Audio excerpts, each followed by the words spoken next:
Episode 4, Why You're Fine One-to-One but Different in Groups. There's a very particular kind of frustration that a lot of people carry around for years, and they often do it quietly. It sounds like this. I know I can speak. I know what I'm talking about.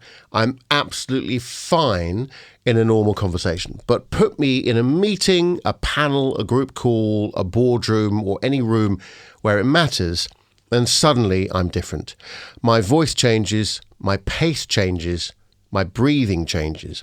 My mind starts monitoring itself. I lose my authority. I sound less like me.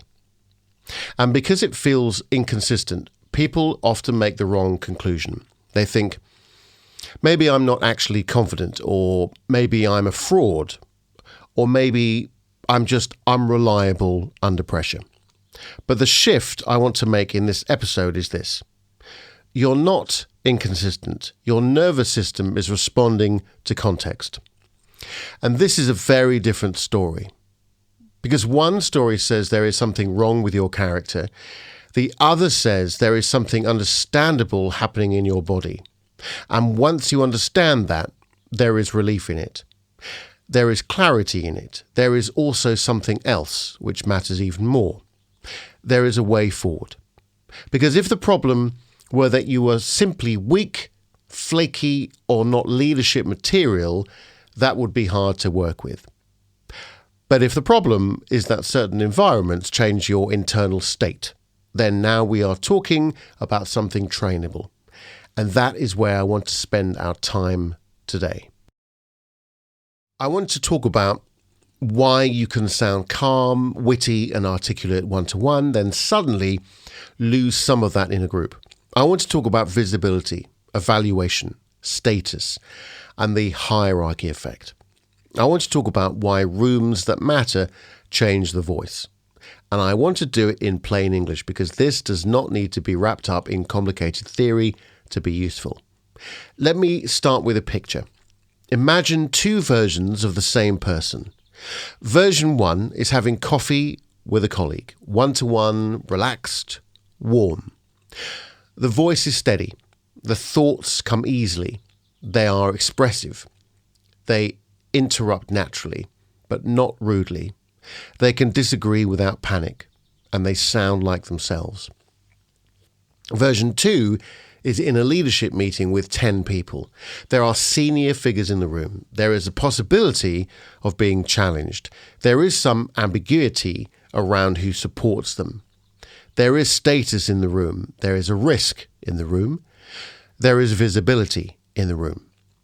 And now the same person starts speaking slightly too fast. Their sentence endings drop away. Their breath sits a bit higher. Their mouth gets dry. Their mind starts checking itself halfway through every sentence. They become less spontaneous and they become more careful. And because they become more careful, they often become less powerful. The content may still be intelligent, but the signal changes. This is one of the most important ideas in communication. Rooms do not only hear your words, they respond to your state. And your state is not fixed. It is relational. It is contextual. It is influenced by cues of safety and cues of threat. That is why this episode matters. Because if you have ever said, I don't understand it, I'm absolutely fine one-to-ones, there is probably a very good reason. Not a personal failing, a nervous system explanation. Now, there's a body of research around social evaluative threat, which is really just a formal way of saying that humans react strongly when they feel watched, judged, ranked, or measured by other humans. Public speaking research uses this idea a lot because being evaluated socially is one of the clearest triggers of a stress response. Environmental work built around social judgment has shown again and again that being observed and evaluated changes how the body responds under pressure. And that matters because most high-stakes group settings are not just communication settings, they are evaluation settings. That's the thing people often miss. A meeting is rarely just a meeting. A presentation is rarely just a presentation. A round table is rarely just a discussion. Your nervous system is constantly asking, often beneath conscious awareness, am I safe? Am I exposed? What happens if I get this wrong? Who has status here? Who can improve me? Who can reject me? Who can interrupt me? Who can affect my future? And the moment those questions start heating up, your physiology can shift. Stephen Paul's work on polyvagal theory has been influential here. Whatever language you prefer to use around it, one of the core ideas is that the body is constantly detecting cues of safety and danger. And that social engagement is easier when the system registers enough safety. When defensive states take over, access to that calm, socially engaged states become harder. That doesn't mean you become incapable, it means your access changes. This is one of the reasons I talk about the access method. Because under pressure, the issue is often not knowledge, it's access. You still know what you know. You still care about what you care about. You still have the same personality, the same intelligence, the same values, and the same experience. But access to those things narrows. Access to breath narrows, access to timing, access to vocal freedom, access to spontaneity narrows, access to relational warmth narrows, and access to the version of you that feels easy and available narrows. So instead of asking, why am I suddenly rubbish in groups? A better question is, what changed in the context that changed my access? And that is a much kinder question. It's also much more accurate. Now, let me bring in a touring story. I'll make this a composite story from different gig experiences over the years, but because that is often the most honest way I can tell it. I remember nights where the sound check felt wonderful. You're in the room early, maybe only a sound engineer is there, maybe one bandmate. You sing a line and it lands. Your body feels open. There's no rush. There's no sense of proving. You're not being sized up. And you just make sound, and then the room fills. And not just with people, but with consequence. Suddenly, there are faces, expectations, a promoter, maybe a reviewer, maybe people you want to impress, maybe people who have paid decent money, maybe industry people. And maybe someone from your own team has made a comment about this being an important night. Nothing magical has happened to your vocal cords in those 20 minutes, but your whole internal environment has changed. Now you're not simply singing, you are being witnessed. And being witnessed is one of the most exposing things a human being can experience. People think performance anxiety is all about crowds. It isn't. Sometimes it's about being significant. I've done gigs where the audience is bigger, but the pressure was lower. And I've done gigs where the audience was not that large, but one or two people in the room made it feel enormous. And that's hierarchy, that's status or evaluation. It's not always about how many people are in the room, it's about what the room means. Recent research on public speaking anxiety points in that direction too. Audience size matters, yes. But so do room conditions and audience engagement. The effect is not just more people equals more fear. It's more nuanced than that. The environment, the sense of scrutiny, and the audience response all shape the experience. That's why you can feel oddly calm speaking to 200 people in a familiar setting, then feel awful speaking to 6 people in a boardroom. The boardroom may carry more social threat, more hierarchy, more possible loss of face, more relevance to your identity. And identity is a big part of this. If the room has the power to confirm or challenge how you see yourself, your system pays attention. And this is why newly promoted leaders often struggle. On paper, they are more senior. Internally, they may still feel they are being assessed. So they enter the room with responsibility on one side and self-monitoring on the other. That creates a split. Part of them is trying to contribute, part of them is trying to survive. And when survival processes rise, communication often loses some of its natural rhythm. You see it in the voice very quickly. The breath becomes less generous, the jaw tightens, the tongue works too hard, the pitch range can narrow or become jumpy. Pace often increases, sentence endings can fall away, the speaker starts abandoning thoughts too early because the body wants to get out of exposure faster. This is why I often say that rushing is not just a habit.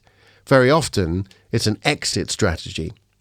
The body thinks, get through it, get to safety, finish the sentence, hand the attention back. So when someone tells me that they are absolutely fine chatting to one person, but not fine contributing in a group, I don't hear inconsistency. I hear context-dependent physiology. And that should feel relieving, because it explains the difference. There is also a very human reason why groups can feel harder. In a one-to-one conversation, the feedback loop is simpler. You can read one face. You can track one person's response. You can adapt moment by moment. In groups, attention fragments. You're not tracking one nervous system. You're tracking many. Who's with me? Who looks bored? Who is senior? Who is interrupting? Who's nodding? Who's walking through the door last minute? Who's waiting to disagree? Who's not spoken yet? Who looks unconvinced? Who has their arms folded, etc., etc. And this is a lot of data. And if you're already prone to scanning for threat, the group becomes a much busier environment. Research on social anxiety and performance has repeatedly pointed to the role of attentional bias toward threat and negative evaluation. People under social threat tend to become more vigilant to potentially critical cues, which then feeds the anxiety loop. That's another reason groups can change you. Your attention stops serving your message and starts serving self-protection. Now, I want you to pause here and say something important. This does not only happen to people who are obviously anxious. It also happens to very capable, highly functional, externally successful people. In fact, some of the most competent people I work with are the ones most confused by it, because their evidence is that they communicate well. They can do the podcast interview. They can do the client lunch. They can do the coffee meeting, the one-to-one feedback conversation. They may even be funny and charismatic socially, but put them in a group where there is status and stakes, and suddenly they feel flattened. That flattening is often interpreted morally. I should be better than this. I need more confidence. I need to stop caring about what people think. But that is often too crude. A better way to think about it is this. Certain rooms activate older scripts, not just thoughts, scripts in the body. Maybe it's the script of having to get it right. Maybe it's the script of not taking up too much space. Maybe it's the script of deferring to authority, or being the one who must not be wrong, or the script of needing permission before speaking with full weight. You may not think these thoughts are in full sentences, but your body can still organize around them. So this is why the shift from one-to-one to group can feel so dramatic. The room is neutral. It's symbolic. And once a room becomes symbolic, your voice is no longer just doing speech. It is negotiating belonging, rank, approval, and risk. And there is a reason music performance anxiety is often higher in public and evaluative conditions than in private ones. Reviews of music performance anxiety describe it as strongly linked to evaluative performance situations and to the perception of others people's judgment. Presence of an audience can significantly raise anxiety or physiological arousal, even when the performer knows the material well. Again, that should be relieving, because it means your problem is not that you suddenly became less able, your system became more guarded. Now let's bring it into a well-known singer example. Adele has spoken openly for years about stage fright. Reporting on interviews with her has described intense fear before performing, including a fear of opening her mouth and nothing coming out.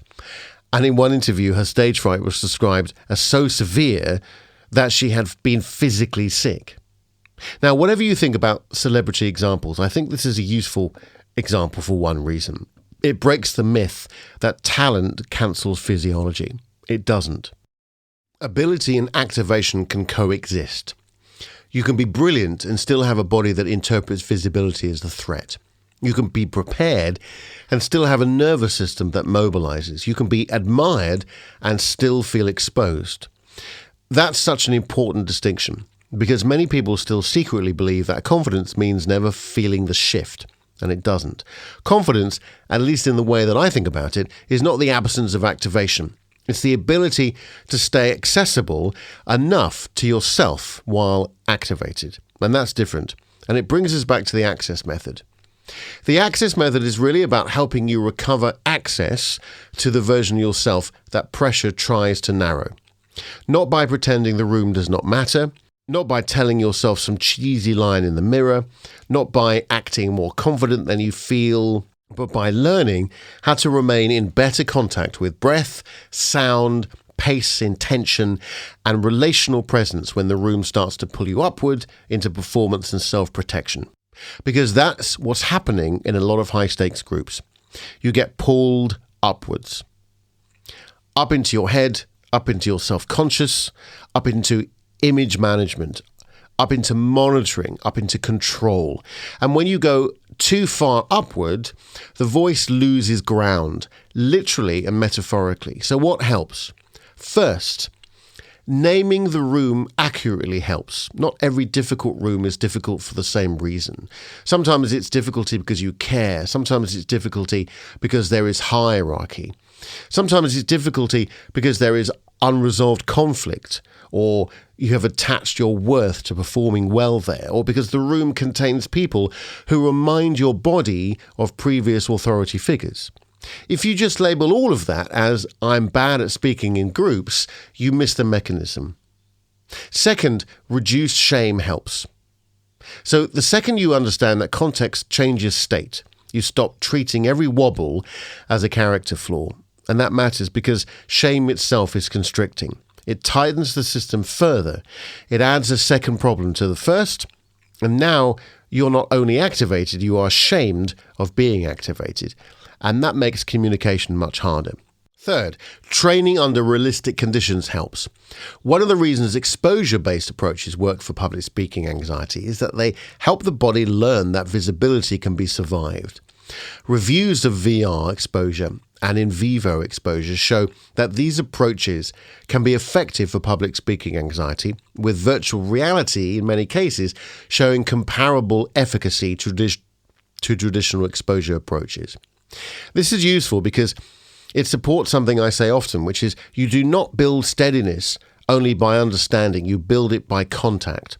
You need repeated contact with the kind of situation that changes you, but in a way that is structured enough for learning. And that's also why supportive audiences conditions can matter. Studies using supportive or modified audience conditions suggest that the way the audience is perceived can change anxiety and performance experience. In other words, the social environment itself influences how safe or threatening the speaking tasks feels. In other words, the social environment itself influences how safe or threatening the speaking task feels. Again, context matters. Fourth, your goal needs to change. If your goal is to sound the same in every context, you may make life hard for yourself. Humans are responsive creatures. Some variation is normal. A better goal is this. Can I stay more available to myself when the room gets bigger, more important, or more evaluative? Can I notice the shift earlier? Can I interrupt the rush sooner? Can I keep my breath from becoming stingy? Can I keep my phrasing deliberate? Can I keep my voice connected to meaning rather than fear? And can I remain in relationship with the people in front of me rather than disappearing into self-monitoring? That's a very practical goal. Now, I want you to speak directly to the person listening who has been secretly using one-to-one success as evidence against themselves. You might say, but I know I can do this because I'm great one-to-one. So why can't I do that in the group? Because the group is not a larger version of one-to-one, it's a different nervous system event. That's the point. It involves different cues, different risks, different attentional demands, different status calculations, different bodily responses. So stop using your one-to-one self as a weapon against your group self. Instead, let your one-to-one self become evidence. Evidence that your system does know how to communicate clearly, that your voice does know how to settle, and that your relational intelligence is there. The task is not to invent a new self. It is to widen access to the self that already appears in safer context. That is a much more helpful task. Let me give you a simple way to notice this in real life. Think about 3 contexts. 1, a person you trust. 2, a group of peers. 3, a room with status above you. Now ask, what happens in my breath? What happens to my pace? What happens to my pitch? What happens to my sentence endings? What happens to my willingness to pause? What happens, do you see what I did there? To my sense of permission. That last one is especially important, actually. Permission. Because a lot of people don't lose intelligence in groups. They lose permission. Permission to take time. Permission to land a point. Permission to sound simple. To be fully heard. And permission to hold space without rushing to justify themselves. And the funny thing is, the more senior people become, the more they often need that permission internally. Not because they are weak, because visibility has increased. The higher the role, the more symbolic the room can become. So what do I want you to take from this episode? I want you to take relief. If you are fine one-to-one but different in groups, that does not make you broken. It makes you responsive. I want you to take clarity. The difference is not random. Context changes the nervous system. Evaluation changes the nervous system. Visibility changes the nervous system. And status dynamics changes the nervous system. And because the nervous system changes, the voice changes. I want you to take responsibility, but the right kind. Not the harsh kind. Not the sort yourself out kind. The useful kind. The kind that says, if context changes me, I can learn to work with context. If evaluation narrows access, I can train access. If hierarchy affects my voice, I can practice keeping my ground in the presence of hierarchy. If visibility speeds me up, I can build a steady relationship with visibility. And that's trainable. And maybe that is the sentence to end on. Not, I'm inconsistent, but this explains the difference. Not, I need to become a different person, but I need to understand what the room is doing to my system. Not, why can't I just be confident, but how do I stay more accessible to myself when I am being seen? And that's the work. The good news is once you stop making this a mystery about personality, it becomes a practice, a real one, a repeatable one, a human one. And for many people, this is the moment things start changing. Because the moment you realize that you're struggling groups is not proof of incapacity, but information about context, you stop fighting yourself quite so hard. You become more curious, more precise, less ashamed, and less dramatic about every wobble. And from here, your voice has a much better chance of coming back online. And that's where I'll leave it. If this episode landed for you, just notice the specific rooms where you feel most unlike yourself. Not all rooms, the specific ones. And ask, what is being evaluated here? What status is in play here? And what does this room seem to mean to my body? And what happens to my voice when that meaning kicks in? And that question alone can start changing everything. Because once you understand the difference, you can finally stop blaming yourself for it. And that is often where steadiness begins.